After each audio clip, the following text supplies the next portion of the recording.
এই যে রাজনৈতিক দলগুলোর মধ্যে এখন যে বিভেদ, এখন যে নানা ধরনের সমস্যা দেখা দিচ্ছে, এর ফাঁক দিয়ে তৃতীয় পক্ষ আবার চলে আসতে পারে কিনা বা ঢুকে যেতে পারে কিনা, এমন আশঙ্কা আপনারা করছেন কিনা? দেখেন, যতক্ষণ পর্যন্ত আপনার রাজনৈতিক কম্পিটিশনের আলোকে কোনো দ্বন্দ্ব সৃষ্টি হবে, সেখানে আমার মনে হয় না কোনো তৃতীয় পক্ষ বা কোনো নেফেরিয়াস ফোর্সেস ঢুকে যাবার বড় সম্ভাবনা থাকে। প্রবলেমটা হলো এখন যেটা একটু আগেও বলছিলাম যে মানে ইতিবাচক রাজনৈতিক কম্পিটিশন না, নেতিবাচকভাবে কে কোন সুবিধা অর্জন করতে পারে অন্তর্বর্তীকালীন সরকারের মধ্য থেকে বা তাদের দুর্বলতার মাধ্যমে, এইটা নিয়ে কিছু দূর খেলা চলছে। এবং এই খেলার বুঝে বা না বুঝে একটা বড় অংশ কিন্তু হচ্ছে বৈষম্য বিরোধী ছাত্র আন্দোলন। তারা তরুণ, সো তাদেরকে আমি বেনিফিট অফ ডাউট অ্যাকচুয়ালি দিচ্ছি যে তারা হয়তো না বুঝে এই খেলাগুলো খেলছে, কারণ অনেকভাবেই তাদের বাংলাদেশের রাজনৈতিক বাস্তবতা বোঝার অভিজ্ঞতা তাদের হয়নি। মানে একটা সময় লাগে, অনেক চড়াই উতরাই পার হতে হয় বাস্তবতা বোঝার জন্য। আজকে আমার ভাই অনেক বছর ধরে নিউজ কভার করতে করতে ওনার যে অভিজ্ঞতা আছে, উনি দূর থেকে দেখে বলে দিতে পারে এটা এইদিকে যাওয়ার সম্ভাবনা বেশি, ওটার দিকে যাওয়ার সম্ভাবনা বেশি। আমরা অনেক বছর রাজনীতি করে কিছু জিনিস বুঝি।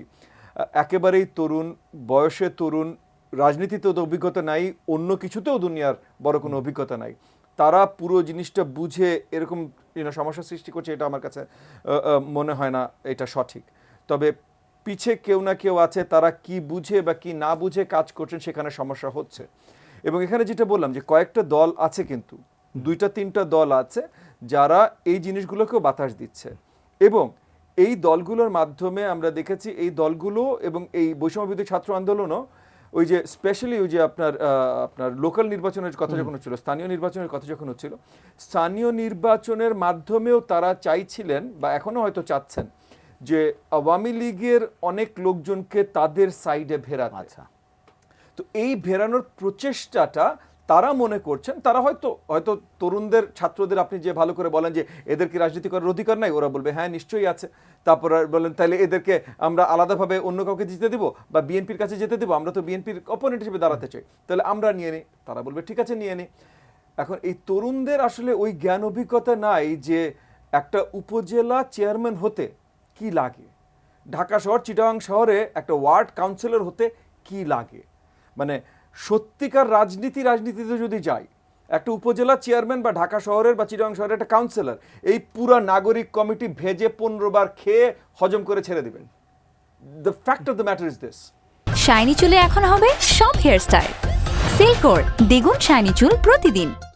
মানে বাংলাদেশে উপজেলা চেয়ারম্যান, স্পেশালি একটু ঝামেলার যে উপজেলাগুলো যেটা বেশিরভাগ, বা ঢাকা এবং চিটাগাংয়ের ওয়ার্ড কমিশনার বা কাউন্সিলর, এরা কত চড়াই উতরাই পার করে, কত কিছু করে এরা এই জায়গায় পৌঁছায়, যতক্ষণ পর্যন্ত আপনি অ্যাকচুয়ালি আপ ক্লোজ পার্সোনাল দেখেননি, মানে আপনি নিজে এটাতে নাই বা আপনার দলের মাধ্যমে এরকম অনেক লোকজন বারবার এই নির্বাচনে গেছে, এগুলো হয়েছে, এগুলো দেখেন নাই, ততক্ষণ পর্যন্ত আপনি বুঝতে পারবেন না।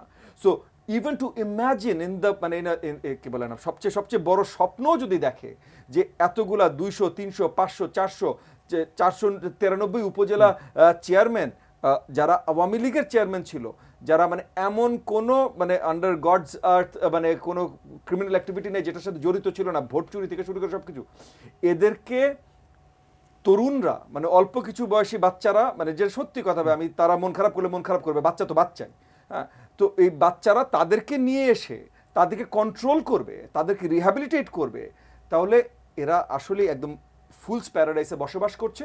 এবং এই ভুলটা এই তরুণদেরকে সামনে রেখে পিছন থেকে অন্য কেউ করাতে চেষ্টা করছে বা করতে চেষ্টা করছে।